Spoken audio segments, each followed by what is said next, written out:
Welcome to the 2024 First Robotics Competition Season Kickoff as we debut Crescendo, presented by Haas. I'm Blair from First, and we are thrilled you're joining us, whether from your living room, your team meeting space, an art studio, or at one of the 145 local kickoffs taking place around the world. And you're in good company, as we have approximately 3,500 teams competing in this year's exciting challenge.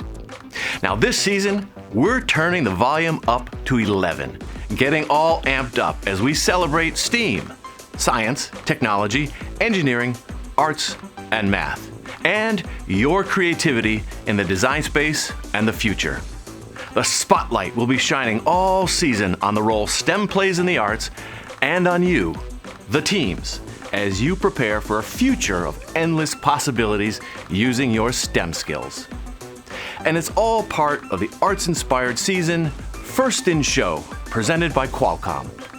Qualcomm is proud to partner with First and empower students to bring their visionary ideas to life and push the limits of innovation. Hello, First Robotics competition teams, and welcome to Crescendo, part of the First in Show season presented by Qualcomm. My name is Kedar Konda, Senior Vice President and General Manager of Compute and Gaming at Qualcomm Technologies, Inc., where every day we STEAM to push the limits of what's possible in extended reality. We invent new ways for artists, engineers, and entertainers to collaborate. We create more venues for immersive experiences and help transform living rooms into concerts, allowing audiences to feel each triumphant crescendo. This season, you'll be using the same STEM skills, bold thinking, and spectacular problem solving to create your own show-stopping performances at your robot's long-awaited competition debut. Your team will orchestrate engineering skills and creative power to entertain and move the world. The stage is yours. Good luck, teams. A big thanks to Qualcomm. We're proud to partner with them for the First in Show season and grateful for their continued support over the years. And once again, we're also teaming up with the Gene Haas Foundation, the presenting sponsor of Crescendo. Haas sees the growing need for skilled manufacturing employees industry-wide, from musical instruments to motorsports. The skills you develop this season will help put you at the cutting edge of art and set the stage for your future in STEM. A big thanks to Haas for their continued support. First is proud to be a global organization made of passionate, committed volunteers, sponsors, mentors, coaches, and teams around the world. And with events on so many continents, the teams are making it loud as we crescendo this season. Every First event is a spirited, fun competition. So, whether you're in Sydney, Istanbul, Tulsa, Torreon, or Toronto, make sure you bring your gracious professionalism with you to each and every team meeting and competition. Gracious professionalism is what sets First apart in competitive robotics, and we're proud of what Woody Flowers started and the legacy we're all responsible for nurturing. Now, another important subset of the First community is our global community of alumni. They continue to use the skills they learned on their teams, where they tackle the same design and build challenges you'll face to improve lives and help better the world. I am an educator. I'm a CEO. I'm building the future of dual-use tech companies. I'm a robotics professor, an engineer, and a former contestant on Survivor. I'm a manufacturing engineer. I am a builder. I'm a First alum. I'm a First alum. First alum. I am proud to be a First alum.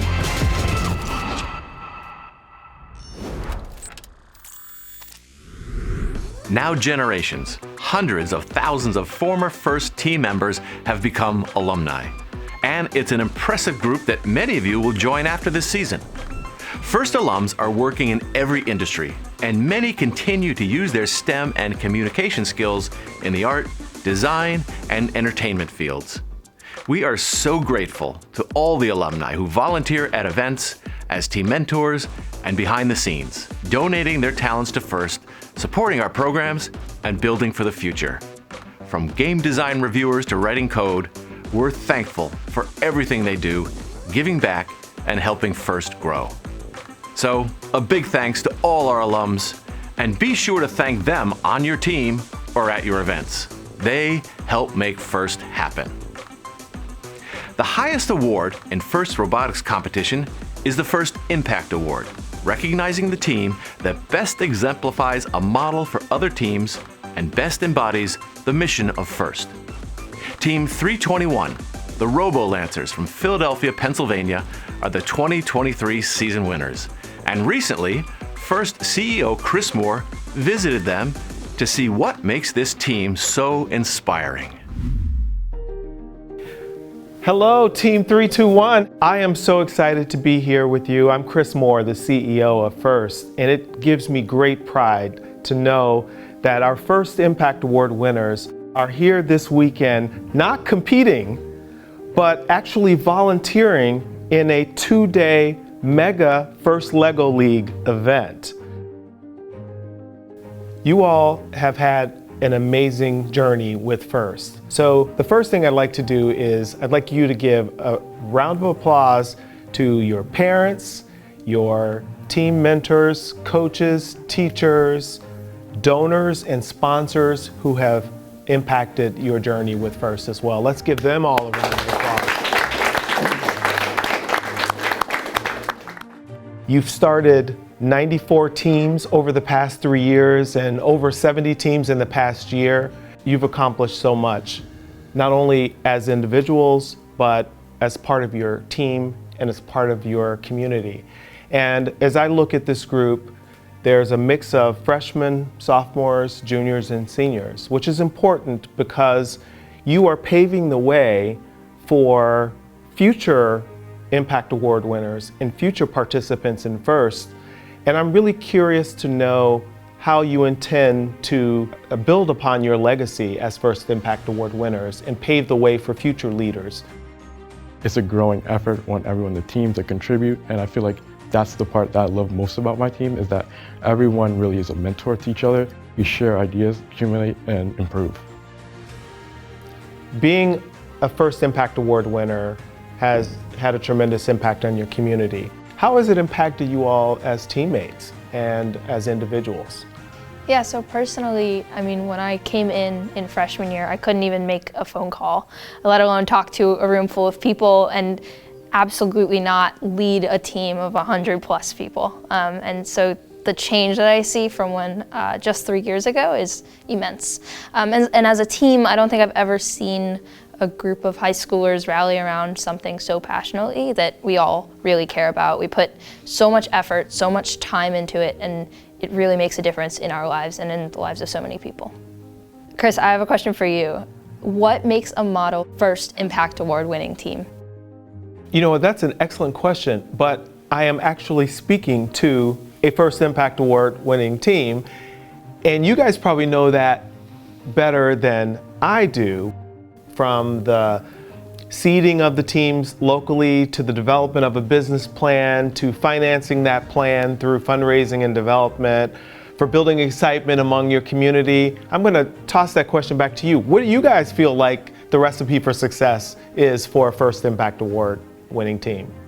I think what we found is the most important is that your outreach is unique to your community and who you're talking to. So making sure that you're asking the teams that you're helping or assisting, in what way can I help? And I think that making sure that your outreach isn't just a checklist and isn't something I have to do this in order to win the award.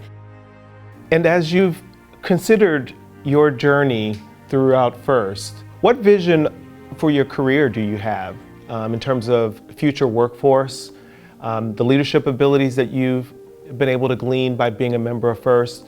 Where do you see yourselves 5 years from now, 10 years from now? I'd like to say that winning the FIRST Impact Award has really inspired me and realized that I can make a difference in my community, that the work I do matters. Before I ever joined FIRST, I was completely unsure of my career path and whether I actually have value. in my community. But upon entering FIRST, I was introduced to an entire STEM world that has given me the inspiration to do more with the capabilities I have. You know, a big thing of being introduced to the STEM field has been kind of the boundaries within STEM, the historical gatekeeping of underprivileged people, of people that are not given the opportunity to enter STEM, and that's really what I want to break down. Having the skill set and more soft skills like teaching, like communicating from my past student mentors, I was able to guide the new generation. And I think that going into the future, I want to become a mentor and return back to the team and return back to the community. As you know, FIRST reaches millions of young people, and we've been around for 30 plus years.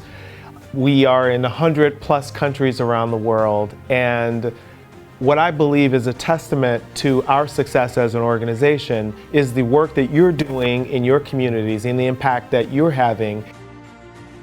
Thank you for everything you have done for your team, for your community, and for yourselves as individuals as you pursue your careers and you encourage others who will follow you. So thank you so much for everything you've done. Give yourselves a round of applause.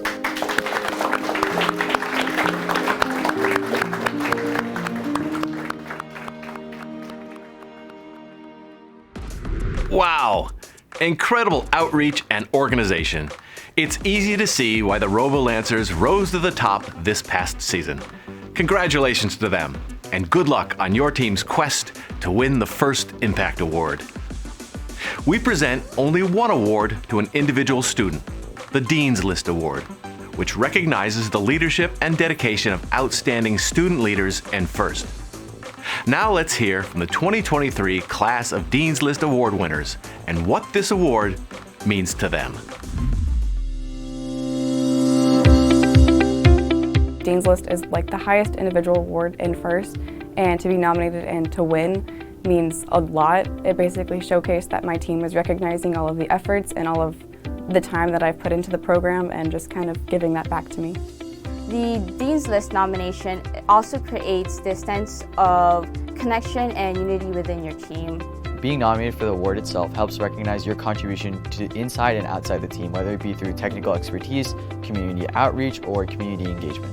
The Dean's List Awards, it gives students the opportunity to grow a lot more because you have this interview situation where you're having to advocate for yourself, not your team. It's important for teams to nominate students because it allows students and teams themselves to grow as people, grow as a community, and eventually become a bigger part of FIRST. Os mentores, eles fazem um papel fundamental em identificar os estudantes que são nomeados para o Dean's List. Então, eles reconhecem os alunos que têm a cooperação no time, a liderança e o trabalho em equipe. All levels of the awards can be greatly helpful for the college application. Just by being nominated, you win at a level of the award. By nominating a student for the Dean's List Award, you're telling them that their contribution is valued and they feel like they're part of something bigger than themselves and that they're actually necessary for that success. You should definitely nominate them for the Dean's List Award because it's kind of like a bullhorn shouting, we need more of this. And it's a great way to show the values that your team really cares about.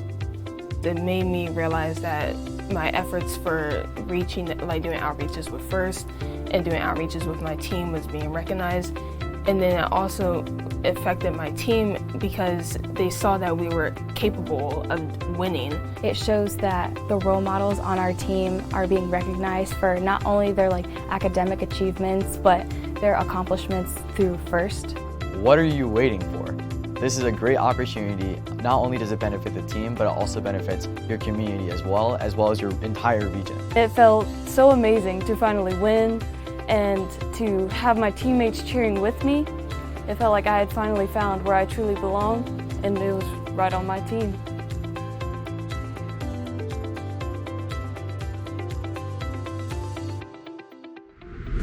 Be sure to nominate someone from your team, as you can see it really is impactful to their lives. Okay, we're almost ready to unveil this year's challenge, and we've created a very special game this year, which is a remix of two 2021 Game Design Challenge concepts from FIRST Robotics competition teams. A huge shout out to these two teams, who will be revealed in the game animation. But before we raise the curtain on the challenge, it's time to hear from someone whose vision for a better future created FIRST. Someone who believes that everyone deserves access to FIRST, and that all FIRST team members are the culture changers our world needs. We recently caught up with FIRST founder Dean Kamen and his friend, performer and philanthropist will.i.am, visiting some teams at the Moonlighter Fab Lab Makerspace, a hub of STEAM creativity in Miami, Florida.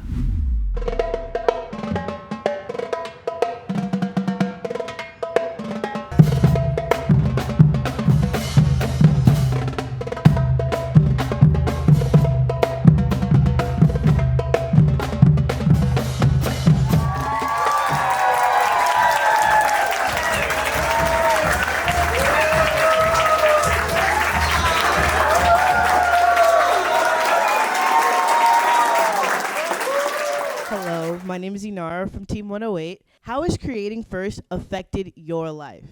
How has FIRST affected my life? FIRST gives me energy. It gives me confidence to keep going. When you look at the news around the world, especially these days, most of it's pretty depressing. And we got to start seeing things that are going to make it a better world, a smarter world, a more compassionate world, a world where kids know how to communicate, cooperate, work together, solve problems.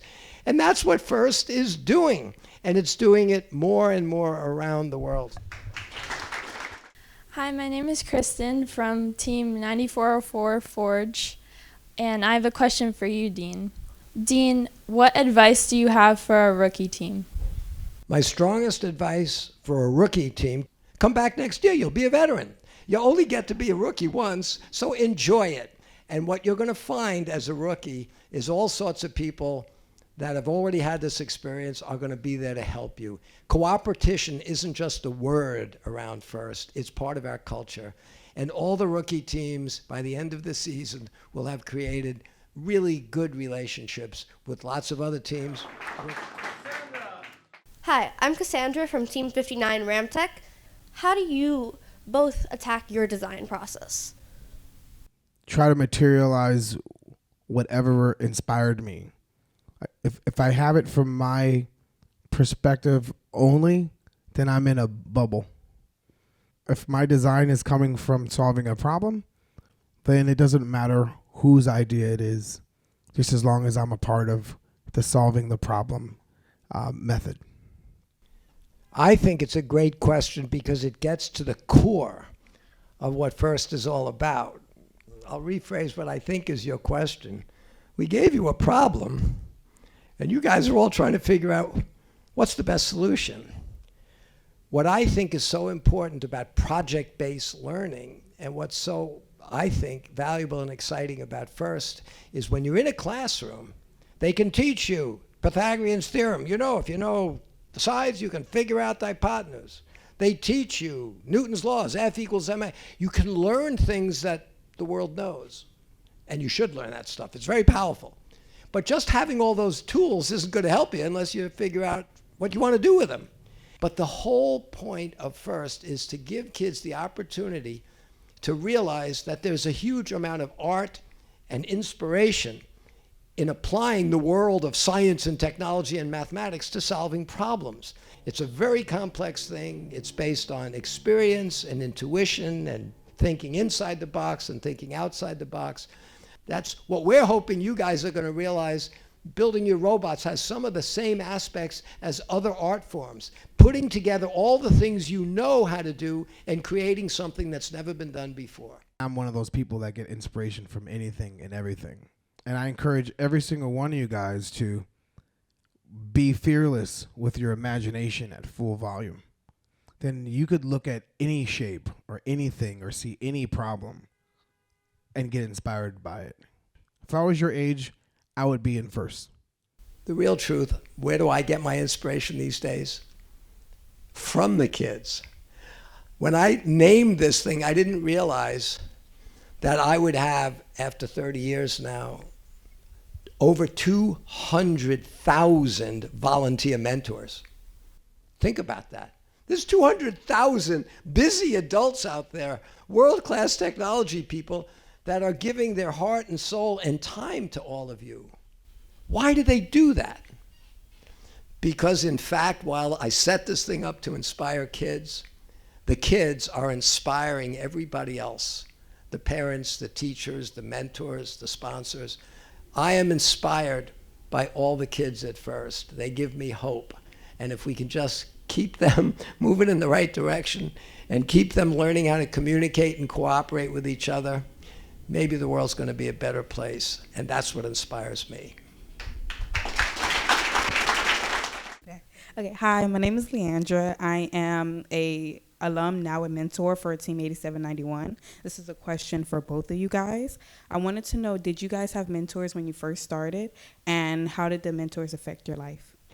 My dad was born an artist, and he grew up doing art and nothing else. It was easy for him. I had to go learn a lot of stuff to do the stuff I do, but watching my dad go through his life, being dedicated to his work and to his family, it was a very powerful influence that convinced me to do what I do. My mom's a teacher, and again, not only were they mentors, but there were times when I saw things differently than them. Once I decided what I had to do, my mentors backed me all the way. My dad and my mom unquestionably were my mentors. My mentor and guiding force for my philanthropic work and purpose is Dean Kamen. Thank you. Really? Thank you, Will. Really. A mentor is someone who can help you see a version of yourself that hasn't materialized yet. And the whole premise of that mentor is to get you to materialize that version of self, that dream self. Your team, your friends are helping build that version of self that you're going to become. So you could use science, technology, engineering, and mathematics, and I like to throw the A in there for arts, because learn science to do art, learn technology to do art, learn engineering to do art. So STEM is a paintbrush for your mind to solve problems in the form of art with the tool set, whether it's science, technology, engineering, or math. But yeah, science is music, music is math. It's all the same thing. My name is Brianna. I'm from Team 108 Sigma Cats. And my question first to Will and then to Dean is, what's the most creative thing you guys have ever done? The most creative thing I've ever done was to create this version of reality that I live in. So you want to create a version of yourself where you can take care of people you love. And that is the fuel you need, because that's what you want to create as a better path for everybody. But if you really believe that creativity, creating new solutions to old problems, is so important that it defines society, then wouldn't the most important thing to create be to create creators? More of them? Lots of them? And I'm hoping that the best creation I ever did was create an army of creators, and it's called First. All right, you've all heard enough already from Will and myself. We know what you're really here to do is find out about this year's game, right? Yeah! Drum roll, please. 3, 2, 1, crescendo!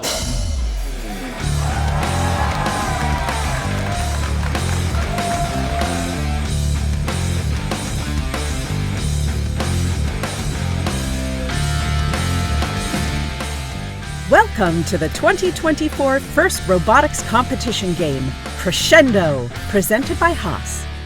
2 alliances of 3 teams each compete to score or play notes in 3 different field elements, amplify their speaker, get on stage, harmonize, and take the spotlight before time runs out. Alliances earn additional rewards for meeting specific scoring thresholds and for cooperating with their opponents. Robots start each match inside their alliance's starting zone and may be preloaded with a note. During the first 15 seconds of the match, robots are autonomous and can be programmed to leave their starting zone, play preloaded notes in their speaker or amp, and collect and play additional notes. During the following 2 minutes and 15 seconds, drivers control their robots. Robots collect notes from human players at their source and play them in their amp and speaker. Each time an alliance plays 2 notes in their amp, the human player can hit a button to amplify their speaker for 10 seconds. Notes played in an amplified speaker are worth more points than those scored in an unamplified speaker. A human player may choose to play a note scored in their amp to cooperate with their opponent. If each alliance plays a note by hitting their cooperation button in the first 45 seconds of teleop, all teams in the match receive a cooperation point, which will influence a team's rank in the tournament. The number of played notes needed for a bonus ranking point is also reduced. Robots are protected from contact by their opponents when at their podium, off the ground, and during the last 20 seconds of the match while in contact with their stage. As time runs out, robots race to get on stage and deliver notes through the flap and into the trap. Bonus points are awarded for harmony when robots on stage use the same chain. On-stage robots earn even more points if a human player spotlights the robots on a chain by scoring a note on the chain's corresponding microphone. The alliance that earns the most points wins the match.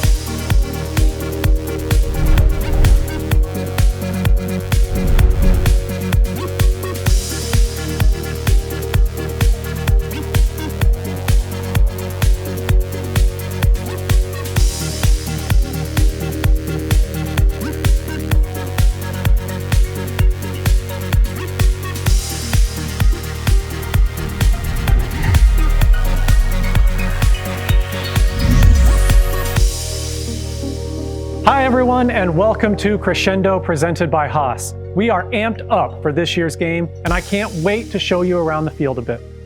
Before we begin, I want to thank some of our sponsors who make First happen each season. Thank you to Qualcomm for continuing to be our season sponsor across all First programs. Thank you to the Gene Haas Foundation for once again sponsoring the First robotics competition game. I also want to shout out a few of the companies that are strategic partners and provide significant in-kind support to First. Thanks to Rockwell Automation for providing much of the automation equipment on the fields. Thanks to NI for donating the Robo Rio to all of our new teams. And thanks to Novellus for donating the aluminum used to make the KitBot. I also want to recognize the more than 300 new teams who joined First Robotics competition this year, including 50 teams who are returning from a year or more off.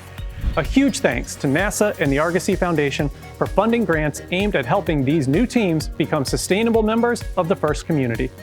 A huge thanks to all of the donors, from the largest companies to small businesses and individual donors who support First and First teams every season with sponsorship and volunteers. We really couldn't do it without you. Now, let's talk about the kit of parts. The second round of First Choice opens today, so make sure you check that out. There are also a number of vouchers available for your team to use to get donated parts and software. Check out the Kit of Parts webpage for more details on both of those. There's also a booklet in the season-specific box that has information on some of the items in the virtual kit. You'll also find this stack of cards in the season-specific box. These wallet-sized cards have information on the First Code of Conduct and Youth Safety Program. There's also a QR code that takes you directly to the site to report a concern to First. Each team is receiving 50 of these cards. Our hope is that every youth participant and adult mentor gets a card. We will also have these cards available at every event. Mentors, if you've not yet taken the time to discuss youth safety as a team, please do that this week. There are resources on how to get started with that conversation on the Youth Protection page. And remember, the FIRST Youth Protection rules and code of conduct apply to all FIRST activities, including online communication. Another new item this year is the KitBot. If your team chose to receive the black tote and drive face, you'll just need a few other basic materials to build the KitBot. The goal is that this robot is a starting point for you, not an ending point. The robot can be modified and added to based on your team's strategy. We have resources available to help you build this robot. Guided build videos, written instructions, and sample code are all available on the KitBot webpage. If you get stuck and need help, engineers from FIRST are monitoring the FIRST forums to answer your questions. You saw a bit of the KitBot in the game animation, and we want to show you what the real thing can do. But first, we've got a few members of the game design team who will talk about the playing field in a bit more detail. After their field tour, we'll demo the KitBot, then release the code to decrypt the manual. We'll end Kickoff by running all 5 field tour videos, which provide information about how various aspects of the field function. Let's start with Nate, who's standing by a speaker. Yeah, thank you, Colin. I'm over here with the speaker, which is where robots have the opportunity to launch notes to score points. Notice that the opening of the speaker is angled, and effectively what that means is a robot closer to the speaker is going to see a bigger window to score in than one far away. A note in the speaker is worth a certain number of points. However, if the speaker is amplified, the Alliance is going to get bonus points for notes scored during that short duration. To tell us a little bit more about how to amplify your speaker, Fiona's going to show us what that looks like. Thanks, Nate. I'm over here at the amp, and this field element, robots score their notes into this pocket here. Then, the human player can choose to amplify their speaker, or they can choose to co-op with the opposing alliance. Additionally, at the end of the match, human players can take these high notes and throw them onto the microphone of the stage. Nate, why don't you tell us about the stage? High notes scored on the microphone will spotlight the robots hanging on the chain beneath it. At the end of the match, robots and their alliance partners will come together here to get off the ground and score points. The more robots on a single chain, the more points they're worth. Additionally, robots can attempt to take a note, press this panel, and play it in the trap. Fiona, where do those notes come from? Thanks, Nate. I'm over here at the source. This is where human players take notes to pass it directly to their robot. Keep in mind that there's 3 distinct zones here, so you're going to want to keep that in mind as you drive up to get your robot in the correct position. Game pieces go down this chute and can land directly into the robot or on the ground for easy game piece acquisition. Colin, why don't you tell us about the KitBot? Thanks, Fiona. We're super excited about this year's game and can't wait to see the solutions you orchestrate. Now, let's take a look at the KitBot. I'll step off the field, we'll close the gates, and we'll let the robot run a scoring cycle of collecting a note, driving to the end of the field, and scoring it in a speaker.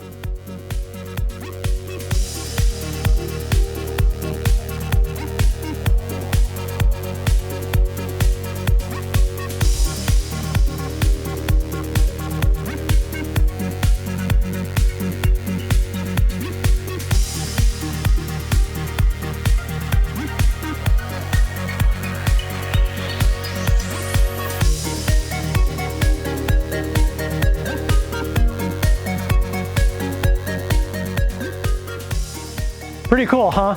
It's now time to release the game manual code. Then we'll run the field tour videos.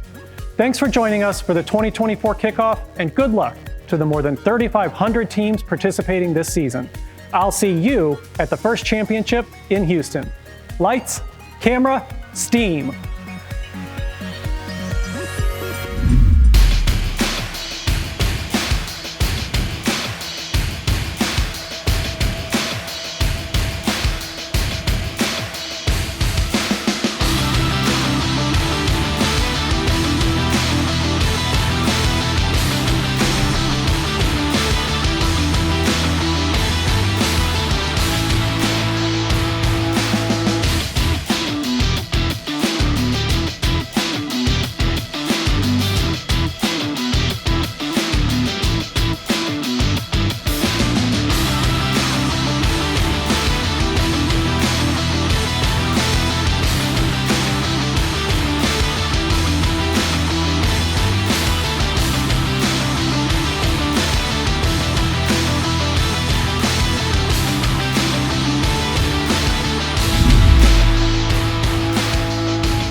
Hi, I'm Nate.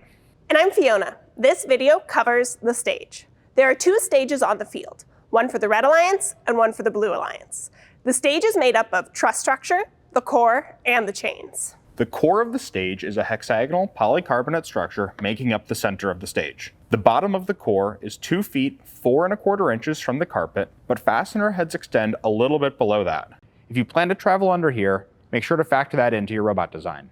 Also, each stage has a podium, which protects robots from contact by opponents. An April tag is centered on each large face of the core, 3 feet 11.5 inches above the carpet. These April tags are behind polycarbonate to protect them from damage. Each large face of the core has an opening for scoring a note. This opening is 2 feet wide by 1 foot 6 inches tall, just like the amp, with the bottom located 4 feet 8.5 inches off the ground. A flap covers the opening, which must be pushed inward for a note to get into the trap. It is possible for a note to get stuck if the flap is released before the note drops into the trap, and this would mean missed points. A pipe, called a microphone, is centered above each pocket. Each microphone is set back 2 inches from the face, to the center of the microphone, with the top of the microphone 7 feet 4 1/4 inches above the carpet. Human players toss a high note onto the microphone toward the end of the match to increase the points for robots on the associated chain called spotlighting. The chains are named with respect to the driver's view: stage left, stage right, and center stage. Each chain is a 1/4 inch grade 43 zinc-plated chain. Each chain attaches to the truss structure 4 feet above the carpet using a carabiner. When unloaded, the chain hangs such that the lowest point is 2 feet 4 1/4 inches above the carpet. Robots are prohibited from reducing this length by twisting, looping, or similar. Make sure to check the game manual for complete details. When practicing, make sure to consider how the chain behaves when one or more of your partners join your robot on it. For example, your robot may have to grab the chain at a different height or may hang at a different angle. Good luck, and we'll see you at the competitions.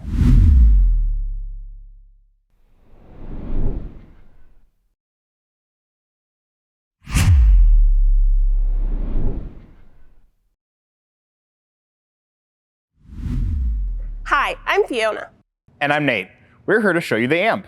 The amp is where robots play notes, which allow their human player to amplify their speaker. Robots play notes in the amp's pocket. The pocket is slightly deeper than 3 3/4 inches, 18 inches tall, and 24 inches wide. The bottom of the pocket is 26 inches above the carpet. The amp is 4 feet 1.5 inches from the Alliance wall. There is an April tag that's centered on the top of the amp to assist robots. See the game manual and the field marking and layout diagram for details. The amp features 2 buttons. The button closer to the Alliance wall is used to amplify the speaker, and the other button is used to allocate a note towards cooperation, which is when both alliances use a note played in their amp in the first 45 seconds of tele-up by pressing their co-op buttons. The amp also has lights. These relay information. The amp light illuminates the bottom light for the first note eligible for amplification, and the other light illuminates when a second eligible note has been played. Once an alliance has banked 2 notes for the amp, the human player can press the amp button to amplify the speaker. If an alliance has the notes needed to amplify or is amplified, amp notes still get match points, but don't bank for the next amplification. The note won't register here, but will still earn a point. Once amplification is over, notes played in the amp are banked and illuminate the amp light like before. If an alliance hits their co-op button, their co-op light illuminates and a note from the amplification stack turns off.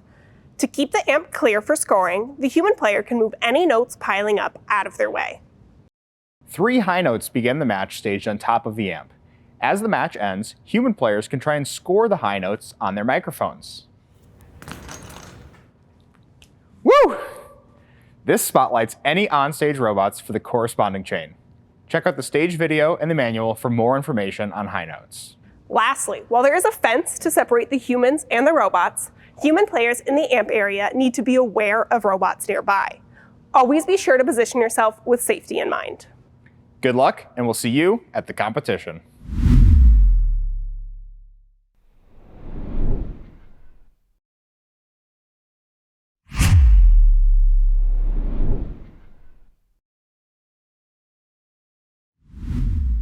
Hi, I'm Nate. And I'm Fiona. This video covers the speaker. Robots launch notes into the speaker to earn points, and launching notes into an amplified speaker is worth even more points. There are 2 speakers on the field, one for the Red Alliance and one for the Blue Alliance. The speakers are integrated into the alliance walls of the respective drive teams. The opening of the speaker ranges from 6 foot 6 inches to 6 foot 11 inches off the ground. The opening is 3 feet 5 5/8 inches wide and is at a 14-degree upward angle. It extends 18 inches onto the field. The impact of this is that the closer your robot is to it, the larger the effective opening is. At the base of the speaker is the subwoofer. The subwoofer extends 3 feet from the alliance wall and has 3 foot 5 inch sides. A robot can use the subwoofer for alignment, and the subwoofer also deflects notes that didn't make it into the speaker. Another aspect on alignment, the front face of the speaker includes 2 April tags to assist robots. One April tag is centered below the opening, and the other is offset towards the center driver station. See the field marking and layout diagram for exact dimensions. 2 sets of lights indicate that a speaker is amplified. The lights at the top of the speaker turn on for the full amplification period. The subwoofer lights count down from 10, showing the remaining amplification time. That countdown is also displayed on the back of the team number displays. Check out the Alliance Station Field Tour video for more details. Notes are counted in the speaker using infrared sensors from Rockwell Automation. There's a device in the speaker to serialize and count notes, so notes take approximately 1.5 seconds to be processed and counted. You can find timing details in the manual.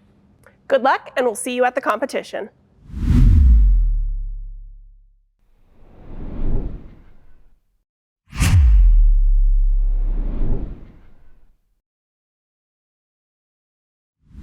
Hi, I'm Fiona. And I'm Nate.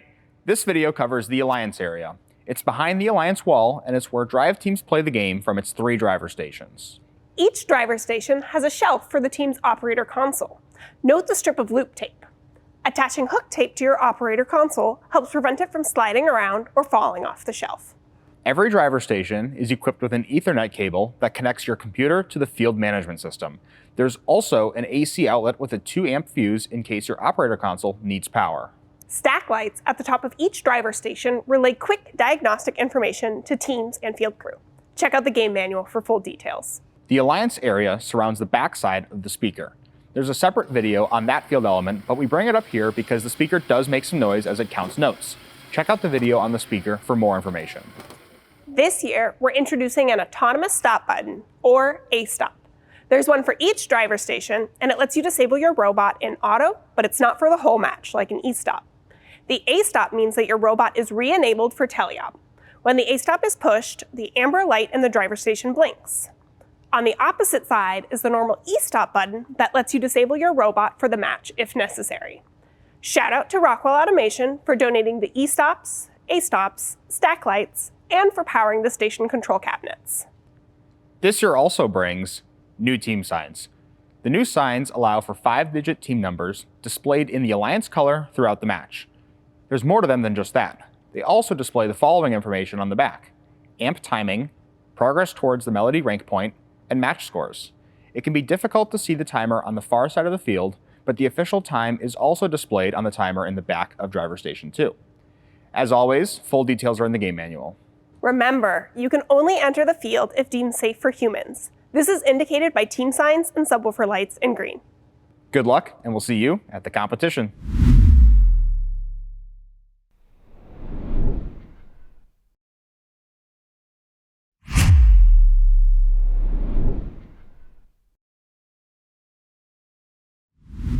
Hi, I'm Nate. And I'm Fiona. This video covers the source, which is where robots retrieve notes from their human player. On the field side, the opening is 3 foot 3/4 of an inch from the carpet. It's 6 inches tall and runs the full width of the station, which is 6 feet 3¼ inches. Notes slide out from the chute, which is an HDPE plastic surface and is sloped at a 50-degree angle. Notes exiting the chute can end up in a robot or on the floor. An Alliance's human player gives notes to robots by feeding them into the chute from this side. One thing to keep in mind is that there are guides inside the chute which direct notes straight down the chute and prevent any lateral movement. Robots can also use April tags that are mounted on the top of the station wall for field orientation and targeting. Last but certainly not least, humans moving around back here need to be aware of and avoid tripping over the legs supporting the station. Good luck, and we'll see you at the competition.